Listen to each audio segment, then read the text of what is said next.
દ્વારકાધીશ ને જય માતાજી મિત્રો આજે આપણે વાત કરશું કે મગફળીની અંદર વધારે ફ્લાવરિંગ અને વધારે સૂયા બેહાડવા માટે શું કરવું જોઈએ, જેથી કરી આપણે ઉત્પાદન સારું મળે, કે જેથી કરી વધારે ફ્લાવરિંગ બેહે તો એમાંથી વધારે સૂયાનું પ્રમાણ થાય, વધારે સૂયાનું પ્રમાણ થાય તો દોડવાનું બંધારણ વધારે થાય, અને દોડવાનું બંધારણ વધારે થાય તો ઉત્પાદન વધારે જળવાનું જ છે.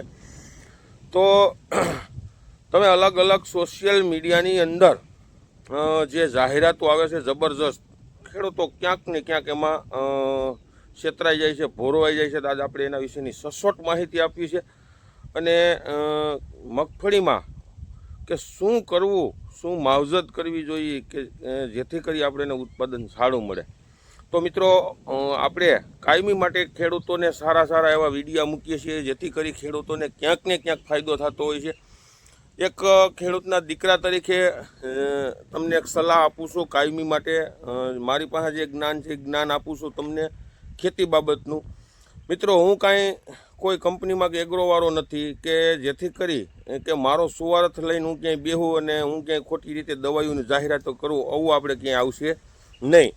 તો મિત્રો, આપણી ચેનલમાં નવા મિત્રો હોય તો ચેનલને સબસ્ક્રાઈબ કરવાનું મિત્રો ભૂલતા નહીં, લાઇક કરજો, અને વિડીયો સારો લાગે તો બીજા તમારા કોઈ ગ્રુપમાં ખેડૂતોને શેર કરજો, જેથી કરી ખેડૂતોને ક્યાંક ને ક્યાંક ફાયદો થાય. મિત્રો, તો હવે મગફળીની અંદર આપણે ફ્લાવરિંગ બાબતની વાત કરશું, વધારે સૂયા બેહાડવા માટે. જો આપણે આ 20 નંબર G20 મગફળી કહેવાય છે, એ 20 નંબર મગફળી છે અને 28ની જારીએ વાવેલી છે, અને 1 મહિનો ને 10 દિવસ જેવું આજે થયું છે.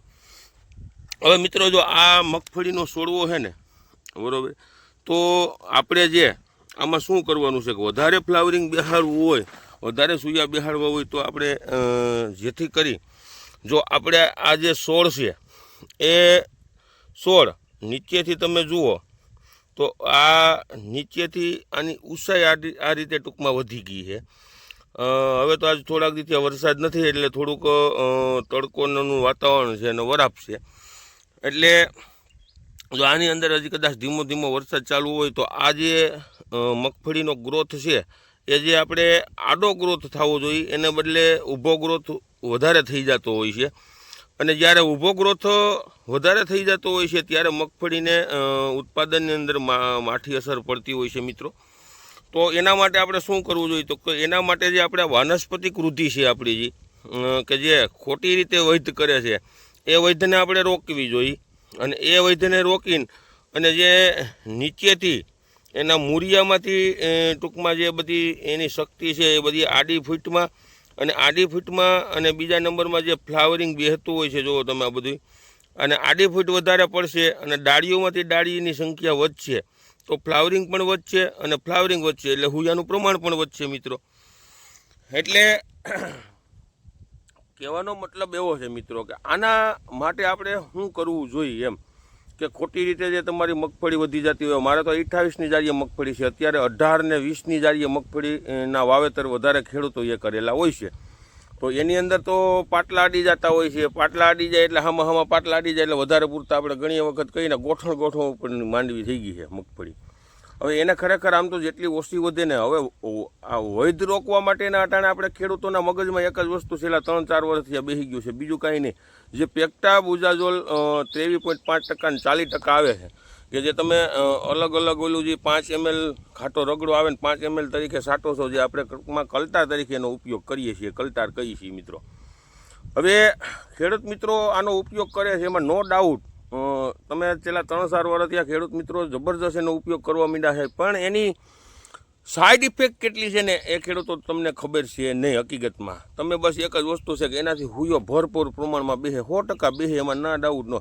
પણ તમે એ ક્યારે જોયું છે કે એનાથી ટૂંકમાં હુયોની સંખ્યા જે છોડવાની કેપેસિટી છે એ ધારો કે એક છોડવાની અંદર 30 થી 35ની હુયાની કેપેસિટી છે, ત્યાં 50 હુયા બેહાડે તો જે વધારાના 15 હુયા મિત્રો થયા છે, તો એ 15 હુયાની અંદર જે જમીનની તમારી તાકાત પ્રમાણે દોડવો નથી થવાનો, છોડની તાકાત પ્રમાણે દોડવો નથી થવાનો, તો એનું શું થવાનું છે, તો કે એની બીબડ થવાની છે. હવે એની પાછળ એની બીબડ થાય ને તો જે 35 દોડવા છે, જે 35ની કેપેસિટી છે, એ 35 જે છે એ કમ્પ્લીટ દોડવો થાય છે. ને એનું કારણ શું છે, તો એનું કારણ એ છે, એ થઈ જાય છે ને એનું કારણ એ છે કે વરસાદ છેલ્લા 4 વર્ષ થયા 5 વર્ષ થયા વરસાદનું પ્રમાણ સારું છે, વરો સારા થાય છે ને વરસાદ સારા છે ને એટલે જે હવામાન સારું છે એને હિસાબે છોડની શક્તિ પ્રમાણે જે 35 થઈ જાય. બાકી ગમે ત્યારે તમે એક વખત ખેડૂત મિત્રોને એ કહું છો કે તમારા મગજમાંથી એ વસ્તુ નીકળશે અને તમે એનાથી દૂર ભાગવાના છો એ દવાથી, એટલું યાદ રાખજો. પણ ક્યારે કે જ્યારે તમે કલ્ટારનો ઉપયોગ કરેલો હોય છે કે જે પેક્ટાબુજાજલ 40% આવે છે અને એનો ઉપયોગ કરીને હુયા ભરપૂર પ્રમાણમાં બેસે અને પછી જો વરસાદનો લાંબો સમય ટૂંકમાં વિરામ આવશે અને વરસાદ નહીં થાય તો એવું બનશે મિત્રો કે એમાં નકરી ગોગેડે જઈશે, દોડવો નહીં થાય. આ તમારે યાદ રાખવું હોય તો રાખજો. આ આપણી એક સલાહ છે અને એક આમાં અનુભવ કરેલો મિત્રો છે.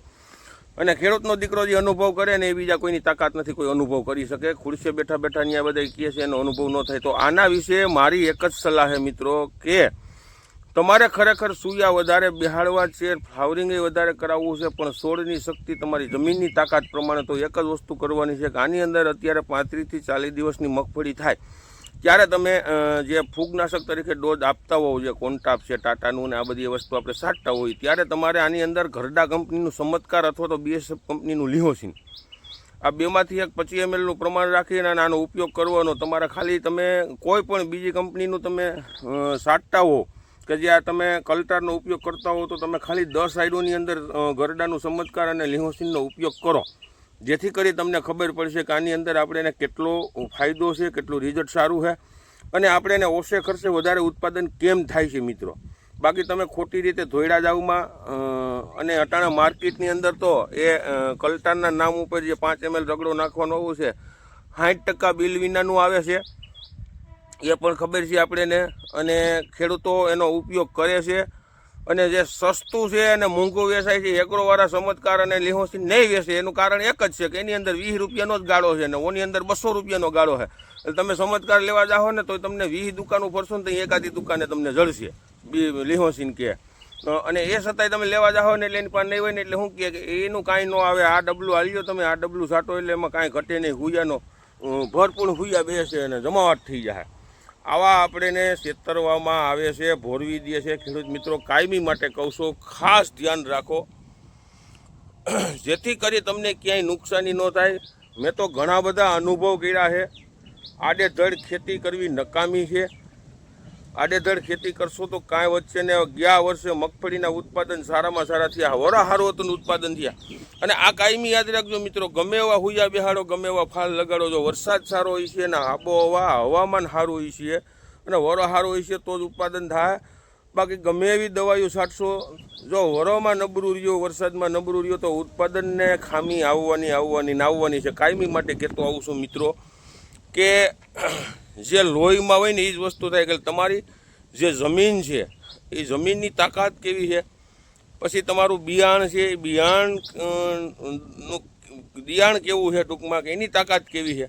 અને ત્રીજા નંબરમાં કુદરતે જે આપેલું છે હવામાન અને વરસાદ, આ 3 માથે આધાર રહે છે. અને ચોથું છે કે તમારી ખેતી ને તમારી મહેનત, આ 4 વસ્તુથી ઉત્પાદન થાય છે. બાકી ખાતર દવાથી ઉત્પાદન નથી થતું. આ મગજમાંથી કાયમી માટે કાઢી નાખજો. આજથી 30 વર્ષ પહેલાં આપણા ભાભલા વગર દવાએ વગર ખાતરે ખેતી કરતા, 17ની જારીએ 30ની જારીએ મગફળીના વાવેતર કરતા. ત્યારે હવે આવા ટેકનોલોજી કાંઈ નહોતા અને આવા વરસાદ પણ નહોતા થતા, સારા વરો નહોતા થતા. છતાંય જેથી વરો સારું થાય ને તેથી 20 મણ માથે 25 મણને મગફળી થતી મિત્રો. તમારા ભાભલાઓને તમારે પૂછવું હોય તો પૂછી લેજો. અને અત્યારે તમે એની અડધી જારી 18ની જારી કરી નાખી અને બમણા ખર્ચા કરી નાખ્યા. ત્યાં આપણું ભેગું નથી થતું. આપણે રાતને દી મહેનત કરવી પડે, દોડવી પડે, છતાંય આપણા દીકરા દીકરીના લગ્ન આવે તો બેંકમાંથી 5 કે 10 લાખ રૂપિયાની લોન લેવા જવું પડે. એનું કારણ એક જ વસ્તુ છે મિત્રો કે આપણે ખોટી રીતે પૈસાનો વેડફી બહુ નાખીએ, મેનેજમેન્ટ નથી કોઈ જાતનું. ખેતી મારું ભવિષ્ય, આ 100%ની વાત છે કે મારું ભવિષ્ય આજની તો 2 વર્ષ પછી 5 વર્ષ પછી ખેતી જ છે. આ એટલું મગજમાં યાદ રાખજો. એના વિશેની આપણે ચર્ચા કરશું આગળના વિડીયોમાં. અવનવા વિડીયો કાયમીથી કાયમી જોતા રહ્યો. સારો વિડીયો લાગ્યો હોય તો વિડીયોને આગળ શેર કરજો. જય જવાન, જય કિસાન.